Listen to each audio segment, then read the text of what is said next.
Yeah, pasa YouTube Kerubin here tonight with some Dissidia Final Fantasy Opera Omnia JP information video based on Ursula's entire kit that has just been translated courtesy of Zeta Kai to be exact. Thank you, boy.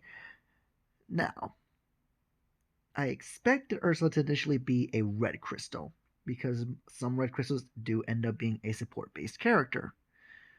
This is fine, her being a blue crystal character. She's a fist character. That's pretty self-explanatory. I think we all expected that considering she was Yang's daughter from the after years. I expected her slots for spheres to be ADD and not AAD. I I, I can kind of see why it's an AAD, but I would have preferred a double D slot just because she feels more of a support character with after reading her kit feels more supportish than anything else. She feels like a Lee's 2.0, if not more than that. Actually, no, let's not compare her to Lee's because Lee's has a slightly different role, and Lee's doesn't really have an LD yet, so we can't really compare that much about it. Now, her skill 1 is called Tenketsu. I think we all knew that was going to be the case. Tenketsu is her signature skill from the after years. It has 10 uses. It's a single target HP attack. It automatically breaks the target regardless of Brave, which is very good to have on hand, especially when you're dealing with certain enemies and bosses that like to gain 99.9k Brave. Also heals her Brave by 30% of max Brave, so that's... I don't know how I feel about that. I don't know whether I should be happy or slightly upset about it. Mainly because up to this point, after an HP dump, we've seen characters gain Brave equal to 30% of HP damage dealt. This is to say, well, there's a chance that she could potentially not have as much Brave. But with what her skills offer in this kit, you're gonna understand why I'm a little upset about the whole 30% max Brave heal after her first dump. After her first dump, she gives out a 3-hit AoE melee Brave to single target HP attack. Of course, an additional 60% Brave damage if it's a single target. 150% overflow. Likely will be increased via her character boards and her LD buffs, as we'll get to later. Deals 20% splash damage on last HP attack. I'm not too upset about that. It's pretty fine as is. All targets get hit with a 4-turn debuff of Tenketsu and gives herself an 8-turn buff called Awakened Princess. Cool. Awakened Princess gives the buff of plus 20% max Brave and attack. Pretty standard. The debuff of Tenketsu is a framed 40% defense down and 20% speed down. This is actually this part here where all damage taken now becomes weak damage is very good. It's a very good addition. So it's effectively giving, I believe, an extra 30% Brave damage taken if you're doing Awakening's damage. So that's really great to have on hand as is already. And this will make a lot of characters hit a lot harder. Especially because Ursula doesn't necessarily use a lot of Brave hits when you're really using certain rotations, as I'll get to in a moment. This is where things get nutty. Her skill 2, Chakra, is 6 uses. It sets all party members Brave to their current max Brave. And I repeat that. It sets all party members Brave to their current max Brave. Let that sink in. That is a stupidly powerful effect. With 90% break-in reduction from Lufenia Plus, Ursula's skill 2 just basically says, nope, I'm going to ignore it. I'm going to immediately replenish the entire party's max Brave. This is absurdly powerful. Afterwards, of course, if the current Brave is over their max Brave, that's not really going to do much. However, it also additionally heals their Brave by 20% of max Brave. That's pretty powerful, because not only are you getting your max Brave set in automatically, you're also getting an additional 20% heal Brave gain. It's very good. It then deals HP damage to a target based on current Brave. Your Brave is not consumed.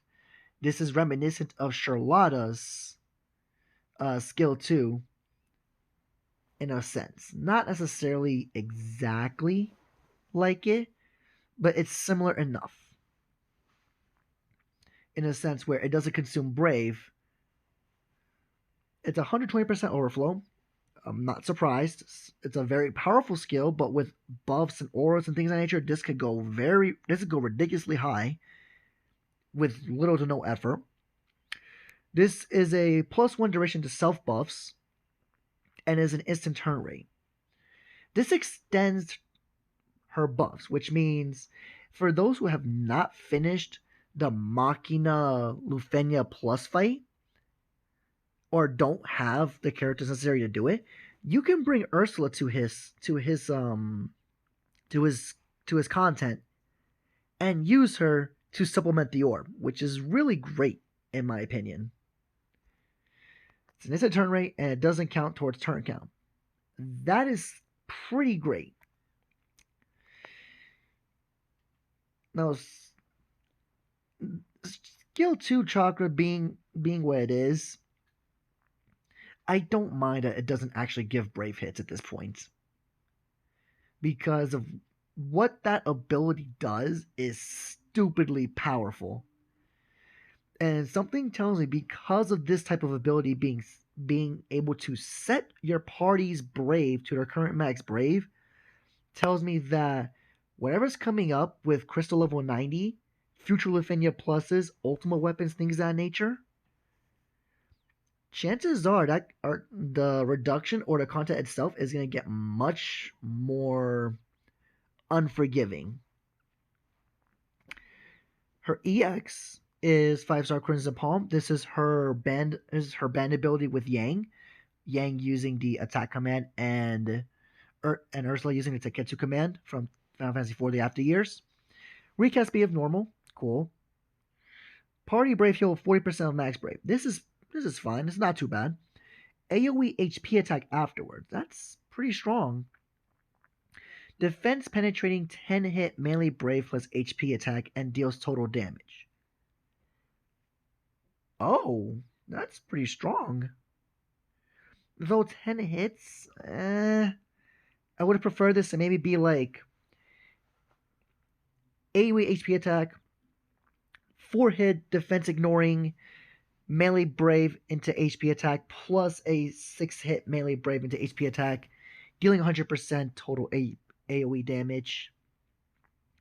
150% overflow. All targets get the debuff of 4 turns of Tenketsu, another 40% defense down, and another 40% speed down. So after those debuffs come in, coupled with Tenketsu, you're now looking at an 80% defense down and a 60% speed down. That's pretty strong, and Tenketsu mainly focuses on your acupunctures and your pressure points, which this makes. I kind of agree. I like the way that the stats correlate with what Tenketsu actually relates to. And then you got the self of 8 turns, secret reaching fist. Instant This is an instant turn rate too. Oh my. Oh my, that is pretty good. That is pretty stupid, honestly. So, what you could technically do, from what I'm seeing here, Chakra into 5-star Crimson Palm, get instant turn rate, and then afterwards you could either Tenketsu or Chakra again after your free skill use from the LD, based on the video that we saw. So this is my ideal starting rotation for I'm thinking in my head already. You start off with LD, you go to skill 2. If your EX is up after skill 2 based on what party members and things of that nature happening with boss turns, you use your EX. You go to S2 chakra again, and afterwards you hit the HP command that your LD buff gives you. From Google Rough Translation, I believe it was like Delicate Destruction or something. It's a different name after looking through these translations. But that would be my ideal rotation to start things off. It doesn't count towards turn count either, which is that's pretty great for an EX. Now, the buff itself, it doesn't really do much. It simply gives you an additional 40% max brave and attack. There's a lot of other EX buffs that give you a lot more in terms of what the buffs grant. Some give brave overflow for gained and stolen. Some give brave damage reduction. A couple of other things that it gives. But 40% max brave and attack is what you would expect, honestly, from like an EX plus passive buff. Her Brave Plus Plus is a 3-hit melee Brave attack, and the HP Plus Plus is a 3-hit melee Brave into HP attack with 120% overflow. Not bad. Her bonus sphere is Weak Boost all longer. It's a D type and raises party's max Brave by 5% for 6 turns when hitting target weakness. You know what? I mean, that's pretty much fine. I will probably try and give her as many max Brave Spears as possible when I'm building her up. Now, her LD, Shoko Rekyako, is a defense ignoring 4-hit AoE melee brave into HP attack 3 times. It deals split damage. It's perfectly fine. It's 200% overflow. That's pretty high overflow, and I can understand why, especially if you pair her with certain effects. She grants herself 12 turns of Forest Inherited Pride. She gets a free skill use on next turn. Her HP attack then becomes a 2-use HP command called Matoi Fracture. If the skill is already active, it gains an additional 2 uses. This is effectively Lena's Dragon Breath command and Charlotta's Skill 2 command mixed together, and you'll get what I'm referring to afterwards. Now, it's 3 uses, which is perfectly fine. The buff, Father's Inherited Pride, grants the party 20% Brave gained overflow, plus 30% Brave damage dealt, and plus 20% HP damage dealt. That's I'd say it's pretty standard for an LD buff, especially for party. Brave will not go below 20% of max Brave. This is an Iroha-esque ability, and this is granted to the party as well in a framed buff. So the way I'm looking at Ursula, she's a mix between Iroha, Charlotta, and Lena, just based on these mechanics. And she also moves her own turn after enemy if ally turn is after enemies. So what this basically does is anytime an enemy attacks a party member, Ursula will jump straight to the front of line if one of your party members' turns is after the enemy. So there's that little condition. It's not like an immediate warp where the enemy goes ahead and attacks, and you have another enemy that's right after it, and Ursula kind of comes in and interrupts that. No, it's enemy attack, and then Ursula jumps in right before the next party member moves, which is pretty great. Now, Matoy Fracture. He was party brave by 20% max brave. That's perfectly fine. She then deals HP damage based on 100% of her current brave. This deals 100% splash damage. And then she additionally deals HP damage based on 100% of each party member's brave. Again, 100% splash.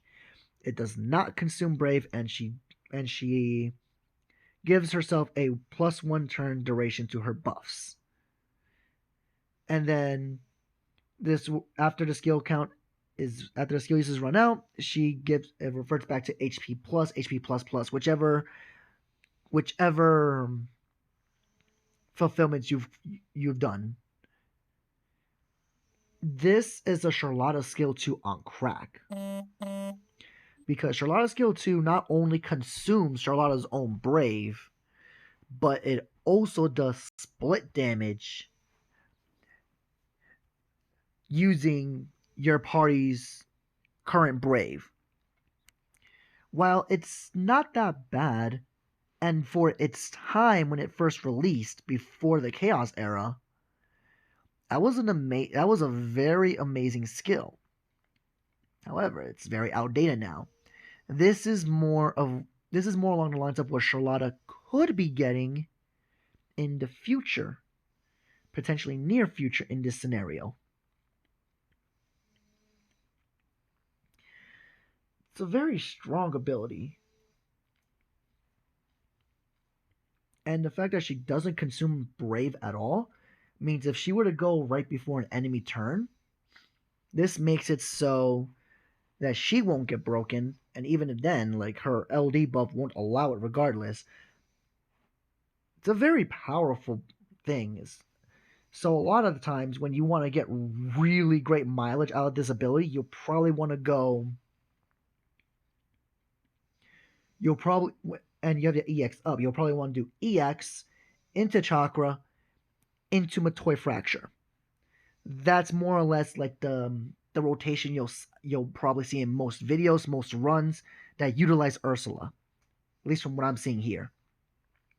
Now, based on Ursula's kit, as I mentioned in my previous video, I would strongly suggest using Lena if you have her as a party member, and if you have Pain, use her as well, because Pain, with being on the complete left side of the team, which turns both party members next to her into buffer slots, means that going ahead and granting enough buffs to increase those stacks to 10 means Ursula and Lena together will really dish out some insanely powerful damage. And I mean insanely powerful damage, because both Dragon Breath and Matoy Fracture going off all at once. Yes, please. Let me see that. Let me see these HP damage numbers. You can alternatively use Porum. You can use Kate Sith. Kate Sith, not so much actually, because he needs units to do brave hits for his LD buff to actually be useful. Ursula is a very strong support, but you would definitely want to bring in another support along with her, probably Lena, Porum, characters of that nature, just to grant yourself some healing to the party, and then bring a main DPS unit, somebody like Machina, Arden, Lightning, characters of that nature. Sounds about pretty useful at that point. Now her LD call is the same defense ignoring 4-hit AoE melee brave attack executed 3 times. Deals proportional damage, split 150% overflow, so he lowered the overflow for the LD call. And then for 2 turns, this is exactly kind of what I was predicting from the video. from the showcase video. 10% gained Brave Overflow, 10% Brave and HP damage dealt, and Brave will now go under 10% of max Brave.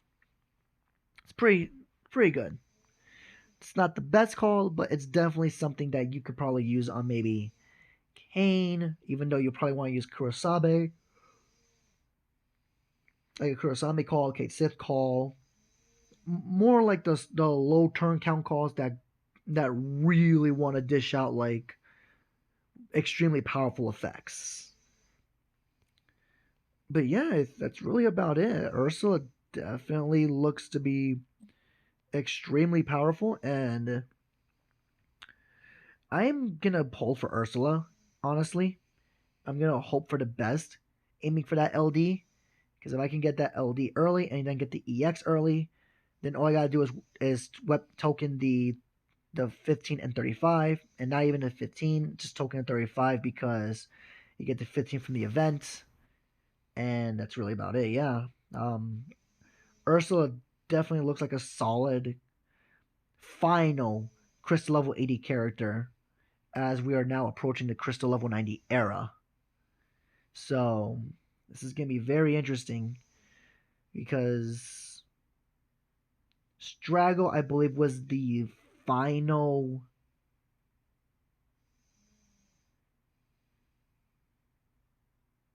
I forgot exactly what Strago was, but he was like the final unit before something else came along. I believe that might have been I think it was Strago came along before the LD call era started or the LD extension era started. So this is gonna be pretty interesting, and I'm very interested to see what's gonna happen here. No, Strago came in right before the Crystal 80 era, if I'm not mistaken. Yeah, it looks like I think Strago came in before the Crystal 80 era. So Strago was a bit of a letdown during hitting the Crystal 80 era because he was just strictly a DPS unit. Charlotta coming before the Crystal 70 era. Not gonna lie, Charlotta was a very great drop right before the Crystal 70 era. Strago was a bit of a letdown before the Crystal 80 era. Ursula looks like a very solid end to the Crystal level 80 era, entering in now to the C90. We'll see how Ursula is able to compete within the C90 era. Let's hope Crystal 90 isn't really a huge power creep, because I have this really weird feeling that Crystal 90 is going to really change the game, for better or worse at this point. That's really about it. Hasta luego, chicos. Nos vemos. Hasta el próximo. And please be safe. Like, comment, subscribe. And let me know down below if you are going to pull for her or not. Peace.